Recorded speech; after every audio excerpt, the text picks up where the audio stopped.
Nagsisimula ang pelikula sa isang labanan sa syudad ng Phitsanulok Songkhwai kung saan ang mga tao ay nakikipagkompetensya upang maging mga bodyguard ng hari. Sa panahon ng laban, isang lalaking nagngangalang Kam, na may mohawk na buhok at makapal na biguti, ay nakitang tinatalo ang ilang tao na nagtangkang pabagsakin siya. Kahit natamaan si Kam ng ilang beses, nanalo pa rin siya sa laban. Susunod, ang kwento ay bumalik sa ilang taon at nagsasabi sa amin tungkol sa isang sundalong Hapon na nagngangalang Yamada Nagamasa. Si Yamada ay isang sundalo na napunta sa lugar na ito dahil sa kanyang kapalaran. Mayroon siyang malaking sikreto na hindi niya masabi kahit kanino, at determinado siyang talunin ang lahat ng kanyang mga kaaway. Matapos ideklara ni Haring Naresuan ang digmaan sa Hongstatak Nation, maraming bagay ang nangyari. Kahit nanalo ang Ayutthaya, hindi pa rin nakipagpayapaan ang kabilang partido. Di nagtagal, isang grupo ng mga dayuhang lalaki na nakadamit ng mga sundalong Hongstatak ay nagsimulang magnakaw sa mga taga-Siamese na nagdulot ng labis na kaguluhan. Pagkatapos ay nagutos si Haring Naresuan sa lahat ng pinuno ng nayon at mga sundalo mula sa iba't ibang nayon, kabilang si Yamada, na hanapin ang mga magnanakaw anuman ang mangyari. Isang gabi, isang grupo ng mga armadong lalaki ang palihim na pumasok sa lugar, ngunit natuklasan sila ng mga nagbabantay na sundalo, kabilang si Yamada. Si Yamada at ang iba pang mga sundalo ay sumalakay hanggang sa wala nang natira sa mga kalaban. Pagkatapos ay dinala ni Yamada ang isa sa mga nahuli na kaaway sa commander ng mga tropang Hapones, at ipinahayag na ang grupo ay talagang mga sundalong Hapones na nagpapanggap bilang mga sundalong Hongstatak. Nagulat at nagalit ang commander, at inutusan niya si Yamada na ilihim ito at patuloy na hanapin ang pinuno sa likod ng lahat ng ito. Isang gabi, sa isang nayon, may mga Hapones na nagpa-party. Pagkatapos ng party, pauwi na ang tatlong sundalo, ngunit bigla silang inatake ng grupo ng mga sundalong nakamaskara. Talagang matindi ang pag-atake, ngunit ang isa sa mga sundalo, si Yamada, ay iniligtas ng mga espesyal na gwardya mula sa Ayutthaya. Kahit na siya ay malubhang nasugatan, si Yamada ay dinala sa isang templo kung saan tinulungan siya ng isang monghe na pagalingin.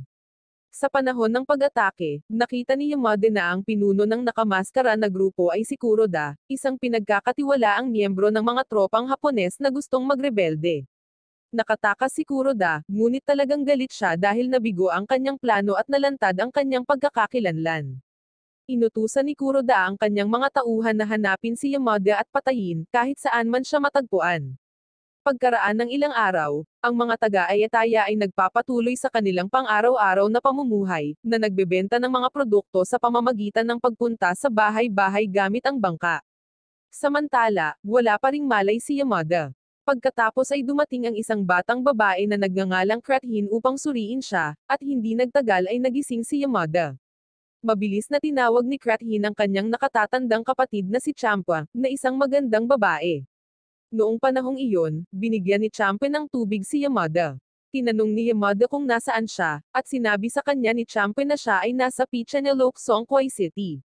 Nagulat si Yamada dahil napagtanto niyang malayo siya sa Japanese village na tinitirhan niya. Sa ibang lugar, isang monghe ang nakikipag-usap sa isang grupo ng mga lalaki, na sinasabi sa kanila na magkakaroon ng halalan upang pumili ng Royal Guards, at sa pagkakataong ito ay papanoorin ito mismo ni Haring Naresuan. Ipinakilala ng monghe ang isang lalaking nagngangalang Sewa, na isang pinagkakatiwalaang commander ng hari. Si Suwa ay estudyante ng monk, at dinala siya ng monghe doon upang turuan ang mga lalaki kung paano lumaban. Hindi naniniwala ang isa sa mga lalaki na magaling si Sewa dahil mukha itong bata. Nang makaramdam ng hamon, inanyayahan siya ni Sewa sa isang tunggalian. Ilang segundo lang ay madaling natalo ni Sewa ang lalaki. Sinubukan din ng tatlo pang lalaki na subukan si Sewa, ngunit mabilis silang natalo ng kanyang kamanghamanghang kakayahan sa pakikipaglaban. Pagkatapos nito, nagbigay ng payo ang monghe sa iba. Sinabi niya na ang kanilang lupain ay dumaranas ng mahihirap na panahon, at nais ng ibang nayon na kunin ang kanilang lupain, kaya kailangan nilang manatiling magkakaisa at maging handang lumaban upang protektahan ang kanilang bansa. Samantala, sinabi ni Kuroda sa commander ng mga tropang Hapones na si Yamada ay namatay, ngunit hindi siya pinaniwalaan ng commander at sinabihan si Kuroda na patuloy na maghanap at alamin kung sino ang nasa likod ng pag-atake. Gabi na, biglang nagising si Yamada na mahina pa rin. Sinubukan niyang maglakad palabas at nakasalubong niya ang monghe. Pagkatapos ay tinanong ni Yamada kung nasaan ang kanyang espada. Sinabi sa kanya ng monghe na hanggat nandoon si Yamada, hindi niya kailangang matakot o kailanganin ang kanyang espada dahil siya ay magiging ligtas at sila ay mga kaibigan. Di nagtagal pagkatapos pasalamatan ni Yamada ang monghe sa paggamot ng kanyang mga sugat, nilapitan rin niya si Kam at ang iba pang mga sundalo upang pasalamatan sila sa pagligtas sa kanya noong gabing iyon. Si Kam, na gumagawa ng espada, ay nagsabi na si Yamada ay itinuturing na isang kaibigan dahil ang Japan ay kaalyado ni Haring Naresuen at handa silang lumaban para sa Ayutthaya. Lumipas ang mga araw, napaka-komportable ni Yamada na manirahan doon. Itinuring siya ng mga tao na parang pamilya, na nagpapakita sa kanya ng pagmamahal at kabaitan na parang magkapatid sila. Habang nandoon siya, hindi na siya muling nakaramdam ng kalungkutan. Isang gabi, isang grupo ng mga sundalong nakamaskara ang pumasok sa lugar. Tahimik silang pumasok sa kwarto ni Yamada. Isa sa kanila ang umatake sa kanya gamit ang espada, ngunit sakto namang napansin ni Yamada at naiwasan ito. Tumakbo siya palabas, ngunit pinalibutan siya ng mga sundalo mula sa lahat ng panig. Kinailangan silang labanan ni Yamada ng paisa-isa gamit ang kanyang mga kamay. Hindi nagtagal, dumating ang mga sundalong Ayutthaya para tulungan siya. Natalo nila ang karamihan sa mga sundalong nakamaskara, ngunit may iilan na nakatakas. Pagkatapos noon, isang Ayutthaya warrior ang nagalit ng husto kay Yamada at nagtanong kung bakit nag-aaway at nagpapatayan ang mga Hapon kahit na sila ay dapat nakakampi ng Ayutthaya. Ilang beses na sinaktan ng mandirigma si Yamada, ngunit pagkatapos ay napansin niyang nanonood ang monghe, kaya tumigil siya. Sila ay tinawag na humarap sa monghe. Sinabi sa kanila ng monghe na ang pagkakakilanlan ng isang tao ay hindi kasing halaga kung sila ay mabuti o masama. Gayunpaman, nag-aalala ang sundalo na baka dalhin ni Yamada ang mga kaaway sa kanilang lugar at ilagay sa panganib ang kanilang mga tao. Hindi nagtagal, pinatahimik sila ng monghe at hiniling na huwag makisali sa mga personal na isyu ni Yamada. Pinaalalahanan niya ang mga ito na tumutok sa paparating na pagpili para sa mga bodyguard ng hari at tiniyak sa kanila na si Yamada ay isang mabuting tao. Sa huli, nakinig sila sa monghe at tinanggap ang kanyang paliwanag.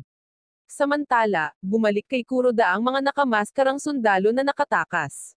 Ibinalita nila ang nangyari. Nang marinig ang tungkol sa kanilang kabiguan, labis na nagalit si Kuroda. Walang awa, kinuha ni Kuroda ang kanyang espada at pinatay silang lahat. Sa oras na ito, galit na talaga siya. Inutusan niya ang iba pa niyang mga nasasakupan na bantayan si Yamada at bantayan ang kanyang pagbabalik. Natitiyak ni Kuroda na sa kalaunan ay uuwi si Yamada dahil hindi taga-Ayutthaya si Yamada at hindi na siya magtatagal doon. Determinado si Kuroda na kapag sinubukan ni Yamada na umalis sa Ayutthaya, iyon ang araw na siya ay mamatay. Isang gabi, nakaupo si Yamada at tumutugtog ng kanyang ploto. Lumapit sa kanya si Champa at sinabing ang masasamang alaala ay parang matalim na kutsilyo na anumang oras ay maaaring saktan ka.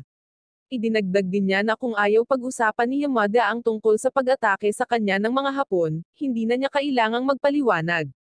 Pagkatapos ay nagsimulang ibahagi ni Yamada ang kanyang kwento tungkol sa kung paano siya nagpasya na umalis sa kanyang bayan sa Suruga. Noong panahong iyon, nagkakagulo ang Japan dahil nag-aaway ang mga pinuno para sa kapangyarihan. Kung sino man ang mananalo o matatalo ay papatayin. Si Yamada ay isang sundalo para sa isang pinunong nawala ng kapangyarihan. Nang wala ng pamilya, nagpasya siyang magsimula ng bagong buhay at pumunta sa Ayutthaya bilang isa sa mga sundalo ni Haring Naresuen. Pagkatapos ay binanggit ni Champe na hindi lamang nangyayari sa Japan ang mga labanan sa kapangyarihan kundi sa maraming iba pang mga lugar. Nadama niya ang swerte na ang Japan ay hindi kailanman nasakop ng isang dayuhang makapangyarihan, hindi tulad ng kanilang tinubuang nayon, na patuloy na inaatake ng Hongstatak Army. Ito ang nagparamdam sa kanila hindi lamang pisikal na pagkatalo kundi pati na rin ang kanilang karangalan. Sa sandaling iyon, napagtanto ni Yamada kung gaano kahirap ang buhay para sa kanila. Dahil tinulungan at pinakitunguhan nila siya, nagpasya si Yamada na lumaban sa tabi nila at tulungan sila laban sa kanilang mga kaaway. Araw-araw din siyang nagsasanay sa pagtatanggol sa sarili. Isang araw, nakita ni Krathin si Yamada na nagsasanay at hinamon siyang lumaban sa mga sundalo. Pagkatapos ay pumunta si Yamada kung saan nagsasanay ang mga sundalo at hinamon si Sewa. Maya-maya pa ay naghanda na silang maglaban ngunit sa isang galaw lang ay bumagsak na si Yamada. Dahil ayaw tumanggap ng pagkatalo, hinamon muli ni Yamada si Sewa kinabukasan. Sa pagkakataong ito, binugbog siya ni Sewa ng husto, dahilan para mabigo siya sa kanyang ipinakita na kakayahan.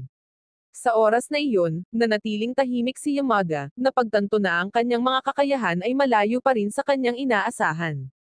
Hindi nagtagal, dumating si Kam at sinabi kay Yamada na iisa lang ang makakatalo sa commander ng Royal Guard, at iyon ay ang monghe.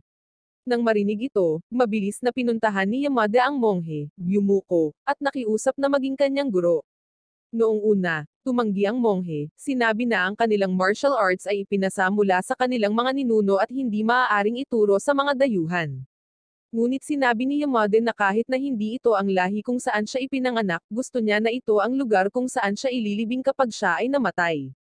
Nagulat ang monghe sa kanyang mga sinabi at sa wakas ay pumayag na kunin si Yamada bilang kanyang estudyante. Pagkatapos ay nagsimula sila sa isang ritual, at ang monghe ay nagsimulang magturo kay Yamada ng martial arts na ngayon ay kilala bilang Muay Thai. Gumagamit ang martial art na ito ng 8 pangunahing sandata, na 2 kamay, 2 paa, 2 tuhod, at 2 siko. Ang Muay Thai ay isang estilo ng pakikipaglaban na may magagandang galaw, nakatagong lakas, at mataas na agresyon. Araw-araw, nagsasanay ng husto si Yamada. Sinubukan pa niya ang kanyang kakayahan sa pamamagitan ng pakikipaglaban kay Sewa.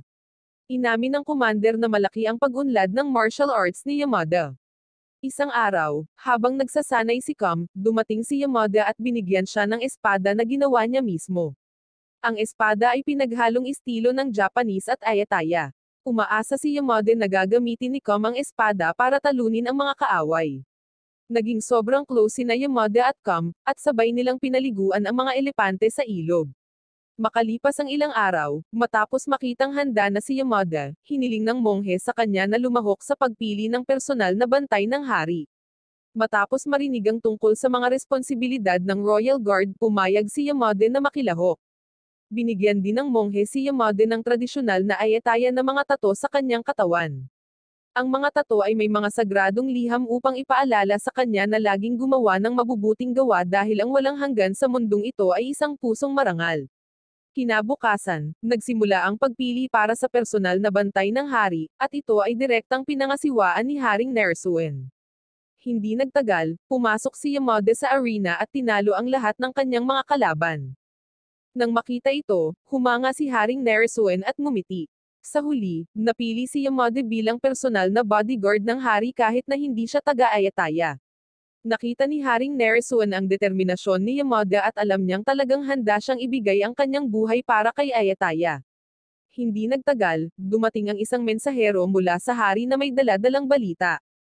Sinabi niya na nagpadala si Haring Hong ng 200 sundalo mula sa iba't ibang tribo upang patayin si Haring Nersuen, at papunta na sila sa Ayataya.